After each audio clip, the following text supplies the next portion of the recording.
बिस्मिल्लाहिर्रहमानिर्रहीम। आज हम बायोस्टैटिस्टिक के ज़ूलॉजी 6 सेमेस्टर के कोर्स आउटलाइन में से सिंपल लीनियर कोरिलेशन पढ़ने लगे हैं कि सिंपल लीनियर कोरिलेशन हमारे पास क्या होता है। सिंपल लीनियर कोरिलेशन की डेफिनेशन मैं लिखती हूँ। The simple linear correlation measure the strength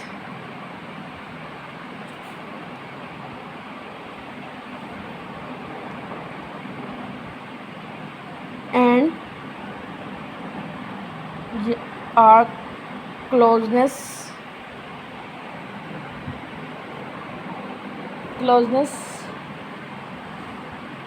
of linear relationship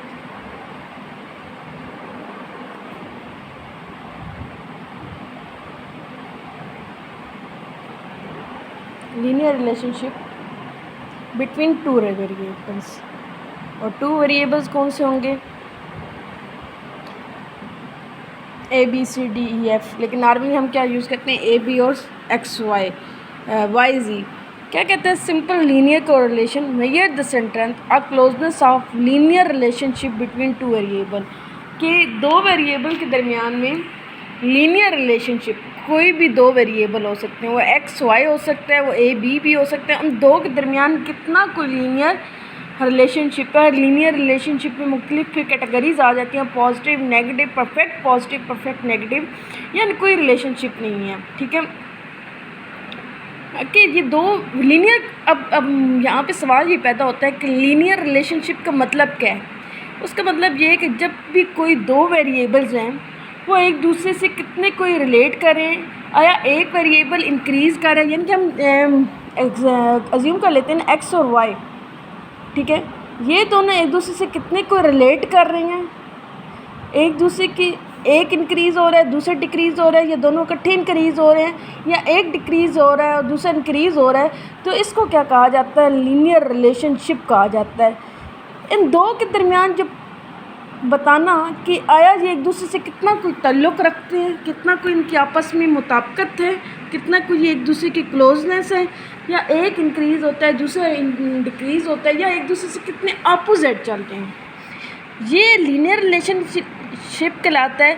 और ये जो लीनियर रिलेशनशिप की कैटेगरी होती है कि स्ट्रेंथ और उसकी क्लोजनेस, यानी कि दो वेरिएबल्स के दरमियान करना, उसको क्या कहा जाता है? कि सिंपल लीनियर कोरिलेशन। ये अभी हम क्या पढ़ रहे हैं? Simple linear correlation. अब अगर हम इसका एनालिसिस करने पे आएँ तो उसकी कैटेगरीज़ क्या क्या होंगी? क्या एनालिसिस की कैटेगरी क्या क्या होंगी? It measure the closeness. सबसे पहले तो क्या कह रहा है? It measure the closeness. सबसे पहले तो वो क्लोजनेस मेजर कर रहा है। ठीक है, linear regression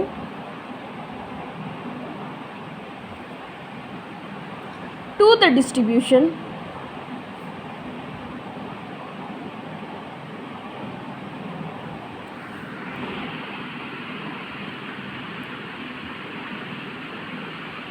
of observation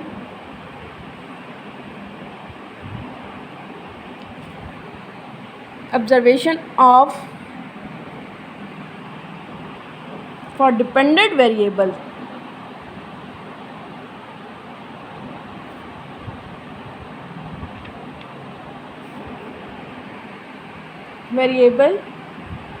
with associated values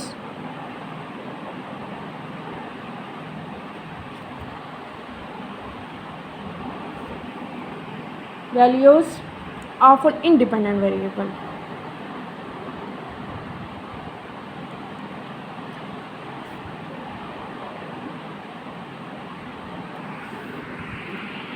क्या कह रहा है कि it measure the closeness of the linear regression. कि ये क्या कहते हैं? ये एनालिसिस हम कर रहे हैं, कोरिलेशन का एनालिसिस कर रहे हैं कि ये क्या कर रहा है? ये मेजर करता है कि इसका पहला पॉइंट क्या है कि वो क्लोजनेस मेजर करता है। ये मैं पहले आपको डेफिनेशन भी बता चुकी हूँ। Linear relation to the distribution of observation of in. Observation किसको कहते हैं? जो नंबर्स आपको दिए जाते हैं, जो n है, हमने पिछले लेक्चर में पढ़ा था, जो हमारे पास ऑब्जर्व्ड वैल्यू होती है, यानी कि जो n होते हैं, जो नंबर्स होते हैं, उनमें dependent variable with associated variable. अब डिपेंडेंट वेरिएबल y होगा और एसोसिएटेड वेरिएबल x होगा कि y का x के साथ क्या रिलेशनशिप है और किस हद तक रिलेशनशिप है, ये कि हम किसके ज़रिए एनालिसिस कर रहे होते हैं। उसको जो उसका एनालिसिस है उसको लीनियर रिग्रेशन कहा जाएगा, और उसको पूरे को जो क्या कहा जाएगा, सिंपल लीनियर कोरिलेशन कहा जाएगा। ठीक है। अब दूसरा हमारे पास क्या है, it measure the degree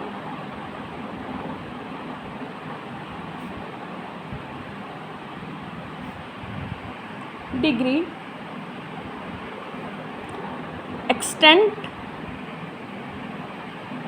or strength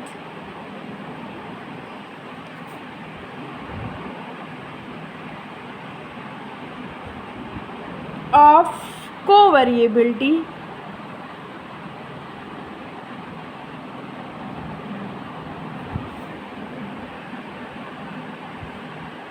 between two variables।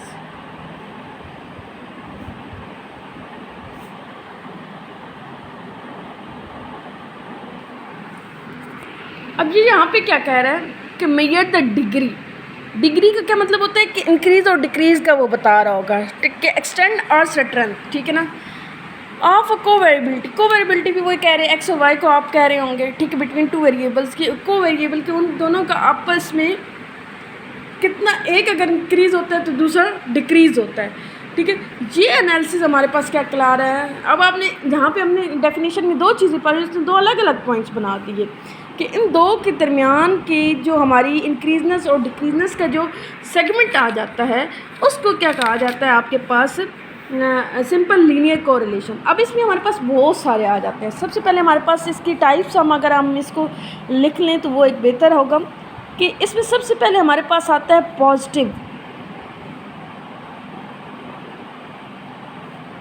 Positive correlation. तो पॉजिटिव कोरिलेशन के बारे में क्या कहा जाता है कि the correlation is said to be positive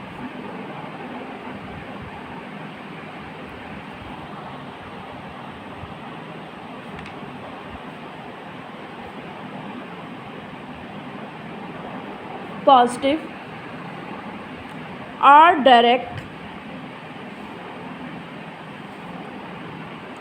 if the two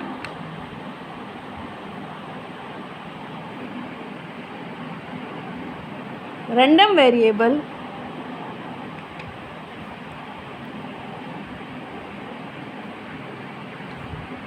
tend to move in same direction। जब भी दो वेरिएबल यानी एक्स और वाई की हमने बात की है, वो दोनों एक ही डायरेक्शन में मूव करेंगे, यानी एक इंक्रीज़ हो रहा है तो दूसरा भी इंक्रीज़ होगा। तो जब वो दोनों एक ही डायरेक्शन में, या डायरेक्ट भी इसको कहा जा सकता है कि डायरेक्ट मूव करेंगे, जब दो वेरिएबल, रैंडम वेरिएबल एक्स और वाई सेम डायरेक्शन में मूव कर रहे होंगे तो उसको क्या कहा जाता है, पॉजिटिव कोरिलेशन कहा जाता है। अब परफेक्ट पॉजिटिव कोरिलेशन सेकंड हमारे पास आ जाती है, परफेक्ट पॉजिटिव कोरिलेशन। कि परफेक्ट पॉजिटिव कोरिलेशन हमारे पास क्या होती है कि the correlation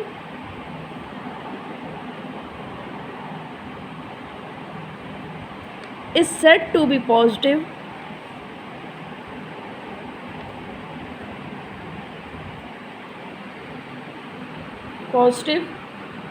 if the relationship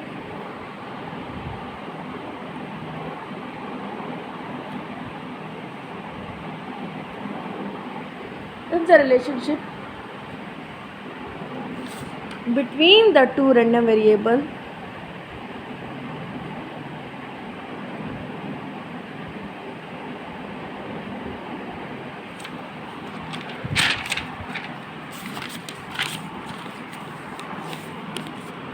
between the random two variables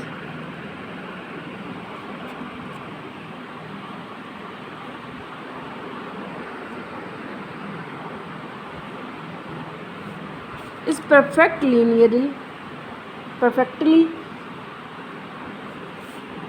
linear with positive slope। कि जो आपने पहले ऊपर डेफिनेशन पढ़ी कि जब दोनों सेम डायरेक्शन में मूव कर रहे होंगे तो जो परफेक्टली लीनियर होगा, जब बिल्कुल एक पॉइंट या एक डिजिट या आप कहें कि 0.00, इसको आप इस तरीके से भी लिखते हैं r = +1।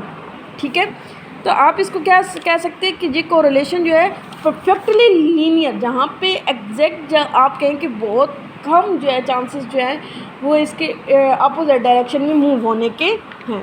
थर्ड आपके पास आ जाता है negative correlation.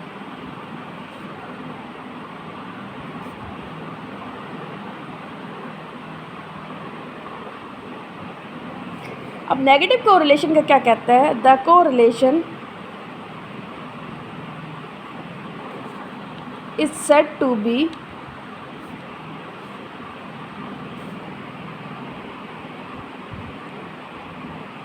negative R inverse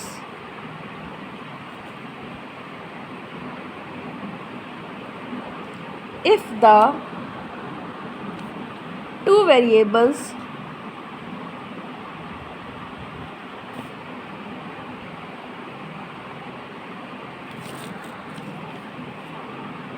tend to move in opposite direction।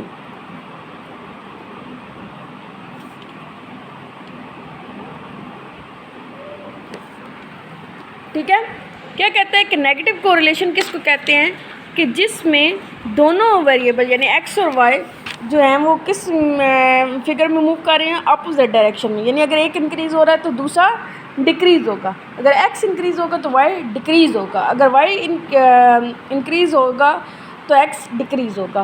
तो दोनों जब क्या कर रहे होंगे कि अपोजिट डायरेक्शन में, यानी अपोजिट डायरेक्शन में एक किस तरफ मूव कर रहे हैं, एक इस तरफ मूव कर रहा है, तो उसको क्या कहेंगे? नेगेटिव कोरिलेशन कहा जाएगा। फिर हमारे पास टॉपिक आ जाता है perfectly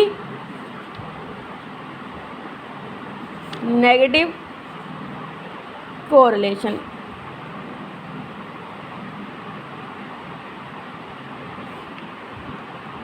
The correlation is said to be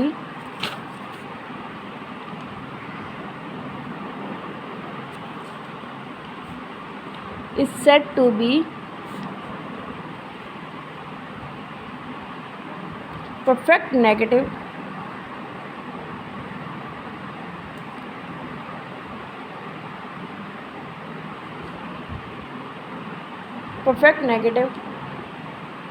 if the relationship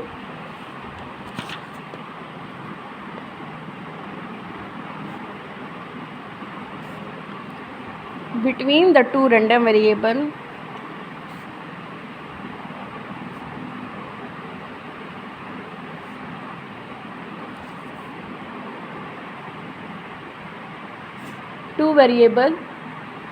is perfect linear with negative slope। इसी में जब कोई ज़रा भी फ़र्क ना है, यानी दोनों एक दूसरे से बिल्कुल रिलेट नहीं कर रहे होंगे, दोनों बिल्कुल अपोजिट डायरेक्शन में एक दूसरे के चल रहे होंगे, तो इसको क्या कहा जाएगा? परफेक्टली नेगेटिव कोरिलेशन कहा जाएगा। अब आ जाते हैं नेक्स्ट जो है वो नो कोरिलेशन। नो कोरिलेशन में क्या कहते हैं? If one least square regression line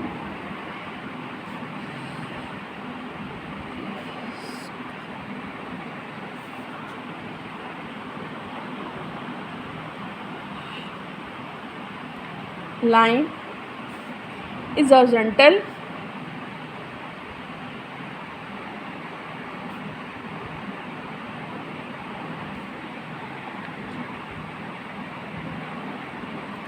and the other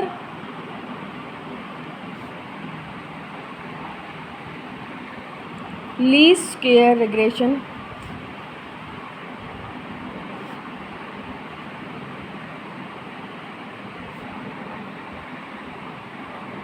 line is vertical.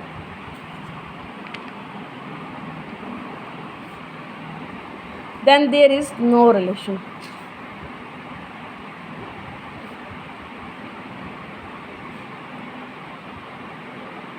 Correlation between two variables.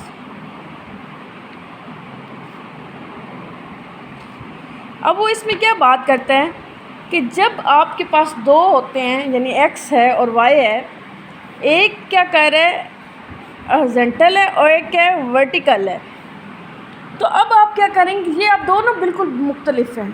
Increase और डिक्रीज़ में हमने ये नेगेटिव में हमने ये बताया था, एक इस तरफ मूव करता है और एक इस तरफ मूव करता है, तो ये नेगेटिव होता है। लेकिन जब एक हॉरिजॉन्टल मूव कर रहा होता है, एक वर्टिकल मूव कर रहा होता है, तो ये हमारे पास क्या होता है कि अब इनके दरमियान में कोई भी रिलेशनशिप नहीं है, कि अब इनके दरमियान कोई कोरिलेशनशिप नहीं है कि एक क्या कर रहा है, एक्स मूव कर रहा है, एक वाई मूव, एक इस साइड पे मूव कर रहा है और एक इस साइड पे मूव कर रहा है, तो इनके दरमियान में आप कोई भी रिलेशनशिप नहीं है।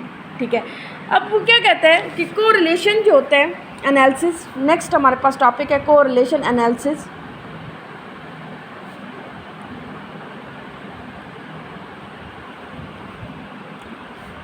अब कोरिलेशन में क्या आता है, one of the most widely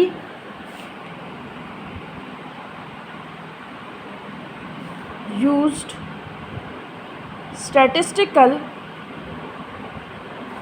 technique applied by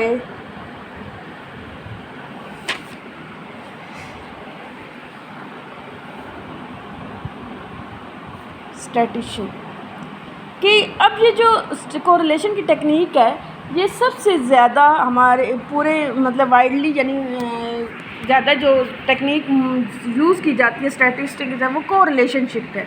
ठीक है ना, वो कोरिलेशनशिप में क्या, बोथ वेरिएबल यानी कि एक्स और वाई दोनों को मद्देनज़र रख के ये सबसे ज़्यादा टेक्निक यूज़ की जाती है। ठीक है, अब क्या कहते हैं, there is no random variable, कि ये आप कहाँ आप इसके एग्जांपल्स हम कहते हैं कि ये कहाँ यूज़ की जा रही होती है। ठीक है ना, टेक्निक जब लोगों की हाइट्स मेजर करनी होती हैं एंड वेट्स, तब ये कोरिलेशन की टेक्निक यूज़ की जाती है। जब आपने age of husbands and wives,